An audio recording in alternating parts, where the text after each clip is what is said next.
Doctor तृप्ति गुप्ता, आपका हमारे studio में स्वागत है। जी। हमारे देश में लड़कियों की संख्या लगातार घटती जा रही है जी। और इस बारे में हमारी मौजूदा हालत क्या है? देखिए, ईश्वर की दृष्टि में स्त्री और पुरुष में कोई भेद नहीं है। ऊपर से स्त्री को ईश्वर ने विशेष रूप से प्रेममयी, सेवामयी एवं करुणामयी बनाकर भेजा है और वर्तमान समय में महिलाओं ने हर क्षेत्र में, चाहे वो कृषि हो, राजनीति हो, चिकित्सा हो, विज्ञान हो, कला हो, हर क्षेत्र में अपने देश का, अपने परिवार का नाम रोशन किया है। लेकिन वर्तमान समय पे जितना अत्याचार स्त्रियों पर हो रहा है उतना किसी अन्य पर नहीं हो रहा और लिंग परीक्षण स्त्रियों पर विशेष करके एक अभिशाप सिद्ध हो रहा है। इससे कन्याओं को गर्भावस्था में ही मारा जा रहा है।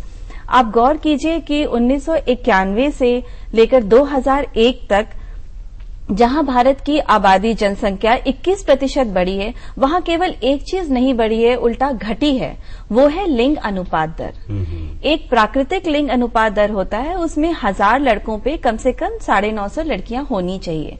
तो ये अनुपात दर 1991 में 945 था और हमारे देश के केवल 2 राज्य थे, पंजाब और हरियाणा, जहां ये 900 से कम था। किसी भी राज्य में ये 850 से कम नहीं था। अब 2001 में आकर हमारे देश की जो लिंग अनुपात दर है, औसत लिंग अनुपात दर, वो 927 हो गई है। और हमारे उत्तर भारत के कुछ प्रदेश जैसे कि पंजाब, हरियाणा, राजधानी दिल्ली एवं चंडीगढ़, यहां पर ये 850 से भी कम हो गई है। और पंजाब और हरियाणा के कुछ जिलों में ये अनुपात दर 800 से भी कम रह गई है। कुरुक्षेत्र में ये 771 है और फतेहगढ़ साहिब में 776 रह गई है।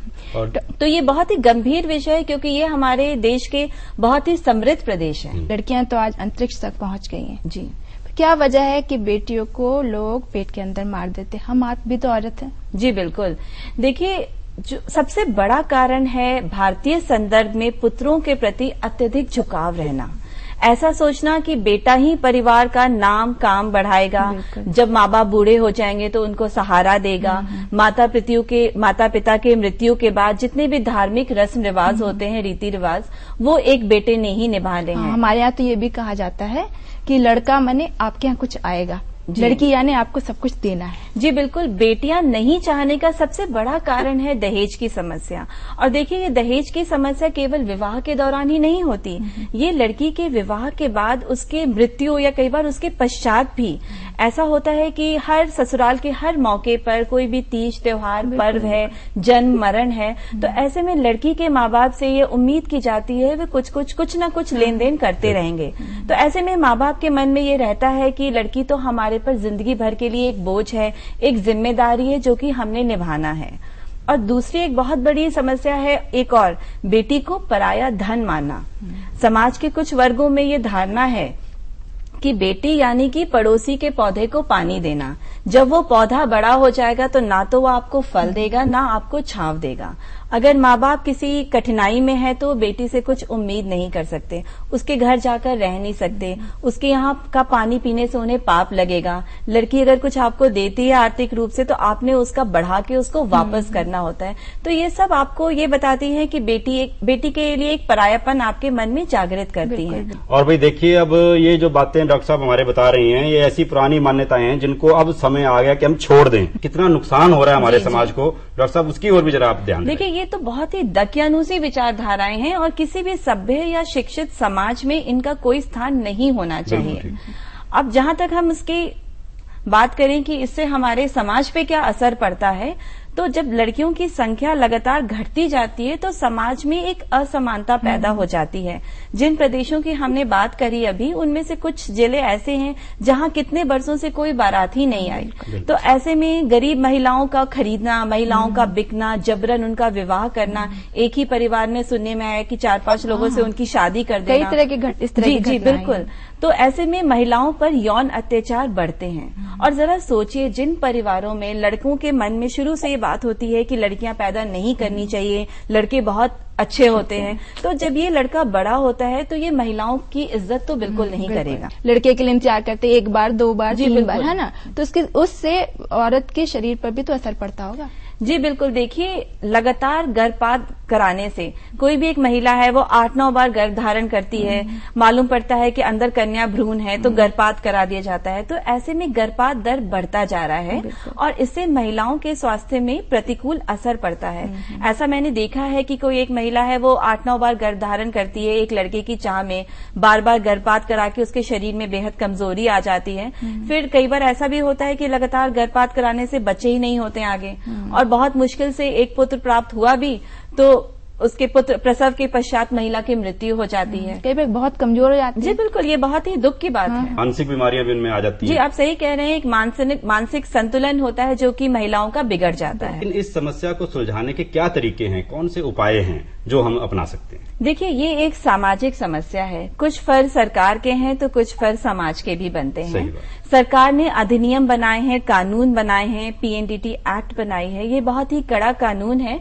इसके तहत सभी चिकित्सकों का, सभी आनुवांशिक केंद्रों का, अल्ट्रासाउंड केंद्रों का पंजीकरण आवश्यक है। कोई भी व्यक्ति किसी भी गर्भवती महिला को लिंग परीक्षण कराने के लिए बाध्य नहीं कर सकता और यदि कोई दोषी पाया जाता है, कोई दोषी चिकित्सक है, तो चिकित्सक की या फिर अल्ट्रासाउंड केंद्र की पंजीकरण निरस्त की जा सकती है और उन्हें 5 साल तक की सजा या फिर 1 लाख रुपए तक का जुर्माना भी भरना पड़ सकता है।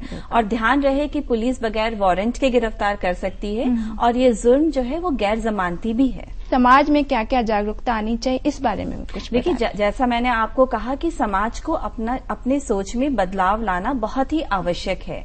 समाज के सभी वर्गों से निवेदन है कि बेटी में और बेटे में भेदभाव ना करें, अपनी पुत्री को समान सामाजिक एवं आर्थिक अधिकार दें, बेटी को पढ़ाएं लिखाएं, उसे अपने पैरों पे खड़ा करें ताकि वो समाज में सम्मान एवं गरिमा से रह सके। युवा वर्ग से तो मेरा निवेदन है कि दहेज की समस्या के खिलाफ लड़ें, ना दहेज लें ना दहेज दें। और लड़कियों से मैं खासतौर पे कहना चाहूंगी कि वो एक आदर्श बहू तो अवश्य बने, पर कहीं आदर्श बेटी बनना ना भूल जाएं। अपने जन्मदाता के प्रति, अपने माता पिता के प्रति आपके उतने ही फर्ज हैं जितना कि एक बेटे के होते हैं। और उन माँ बाप से भी कहना चाहूंगी जिनकी बेटियां हैं कि खुद में, अगर आपके पास बेटी है तो खुद में हीन भावना ना लाएं। आपका अपना सिर आपको किसी के आगे इसलिए झुकाने की जरूरत नहीं है कि आपकी बेटी है। आपकी बेटी आपका सिर फख्र से ऊंचा करेगी। आखिर में हम चाहेंगे कि आप हमारे दर्शकों को कुछ संदेश दें इस बारे में कि वे क्या करें जिससे हमारी ये समस्या दूर हो जाए। देखिए, महिलाओं को भी बहुत ध्यान रखना है। हम सभी महिलाएं हैं तो हमारा ये विशेष फर्ज बनता है कि महिलाओं के अधिकारों का विशेष ध्यान दें। केवल सम्मान देने से ही सम्मान बढ़ता है। तो अगर बेटा है संस्कार तो बेटी है संस्कृति। बहुत अच्छा। अगर बेटा है प्यार तो बेटी है दुलार। कन्या को पालिए पोसिए और पुण्य कमाए, ना कि उसका गला घोटकर पाप के भागीदार बने। जरा सोचिए, अगर लड़कियां नहीं रहीं तो माँ, बहन और पत्नी का प्यार कहाँ से ढूंढ के लाएंगे? बिल्कुल सही बात। कन्या भ्रूण वह गंगोत्री है जहाँ से जीवन की गंगा बहती है। कन्या भ्रूण की हत्या यानी कि जीवन की गंगा का विनाश। डॉक्टर साहब, आप आज हमारे स्टूडियो में आई और इतनी महत्वपूर्ण जानकारियां हमारे दर्शकों को दी, इसके लिए आपका बहुत बहुत धन्यवाद। लड़का लड़की एक समान, कन्या शिक्षा यज्ञ महान ये है।